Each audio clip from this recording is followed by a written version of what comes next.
Alright, KF5 if you are here. Just want to do a little segment on coax cable. I guess first I'll start off with what not to buy. Ham radio. Hams, stay away from Radio Shack. We'll just leave it there. Don't buy from Radio Shack. Don't buy from international buyers unless you I don't know, live in Europe and find a good U.S. dealer. Just make sure who you're buying it from makes good quality stuff. Like I like to get my stuff from hamcq.com. That's the place is called High Sierra, and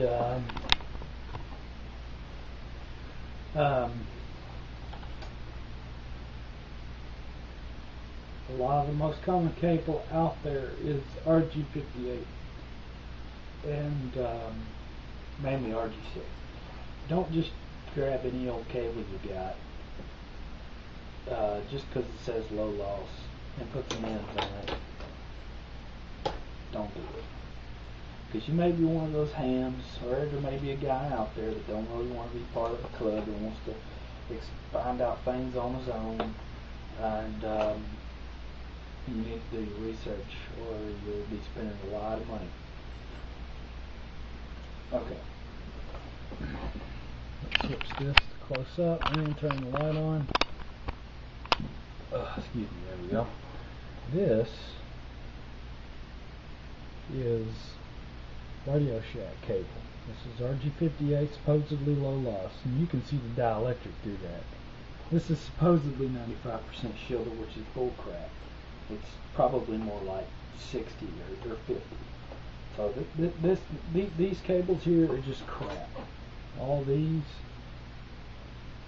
I'd stay away from these connectors too. If they sell these, or any place that sells crap like that, especially for mobile and cars, on vehicles and stuff, these just tend to kind of come loose. They won't tighten up very well, and these are crap. These are from my CB days, and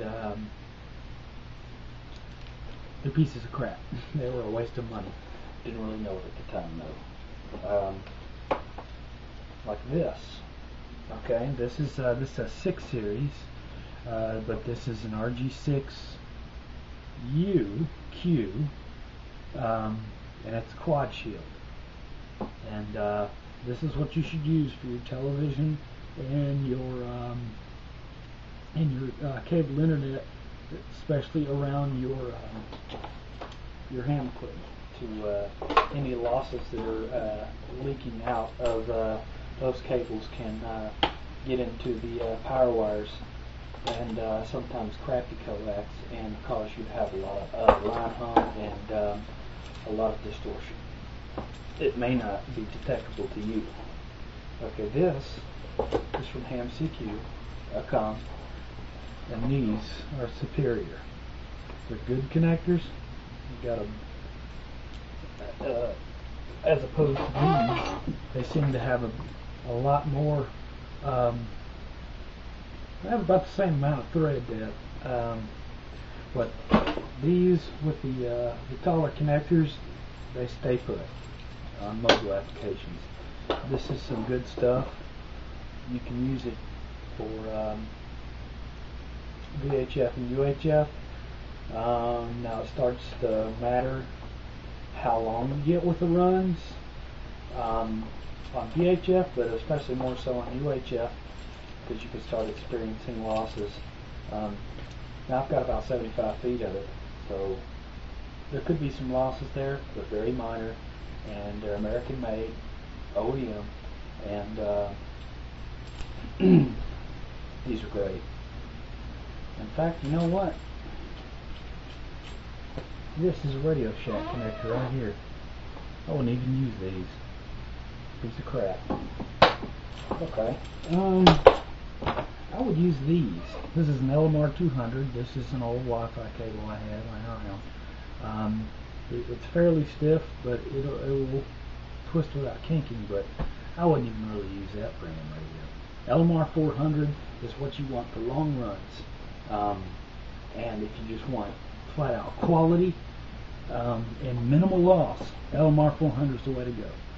But it's kind of expensive. It's like, if I can remember correctly, it's like 78 to 90 cents a foot, but it was well worth it. So for about 100 feet, you spend, well, I think what I got quoted on was around $75 to $80, but it would have been well worth it. And these connectors are just a joy. I'm not currently running these, but I want to, because you see that there's a gasket back in there, and they're waterproof, and they're just really good connectors. These are N connectors, I think. I'm just trying to make sure. I know my stuff, but I don't want to quote you wrong. Okay. Another thing has to be with Coax. So you know what this is? It's a lightning arrestor. These are no good for ham radio. These cheap ones. It's not a gas discharge. The screw comes out here, and if you screw it in too far, it'll contact the center conductor, and that ain't no good. You can see it in there. Yeah. I was just looking at its construction, and I just don't see how it would arrest anything. Well, you know, this whole thing's supposed to go to ground, but something like CB, this would be fine, because CB antennas, you know, you're hooking up your ground, and it's actually, a ground. You're hooking that up to your radials. Let's say you have a base station. What this has become commonly used for, and that off. I'm messing it up. Okay. But when you get in the ham radio, like I've got an over-under dipole, which I kind of got representation of it right here, and this is in fact what this is. You got two elements. Say this one's connected to shield, this one's connected to center conductor, and none of your coax actually grounds out. Because if you grounded it out like this, the ground wire would be acting like an antenna and shoot your SWR out through the roof, and that's not good, because you don't need to be feeding that RF energy like that. That's supposed to be coming out both the elements, whether this is an over-under like this, or horizontal, or a beam, or whether you connected your shield to I call them aerial radials that are not on the ground and up on your antenna. It's like a capacity hat.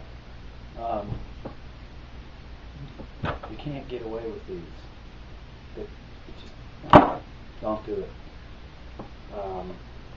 Another segment I will get into a bit about homemade antennas and how easy they are, or how easy they can be. But I'm nearing the end of my time limit here.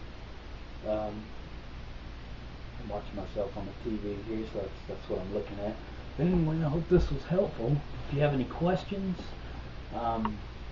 just send me a message, and I'd be happy to help. If I don't know it, I'll try to do the research and quote you right. If I can't figure it out, I'll refer you to somebody who does. So I hope this was helpful for you starting hams out there. I know this probably wasn't a lesson to any of you general or extra class hams, but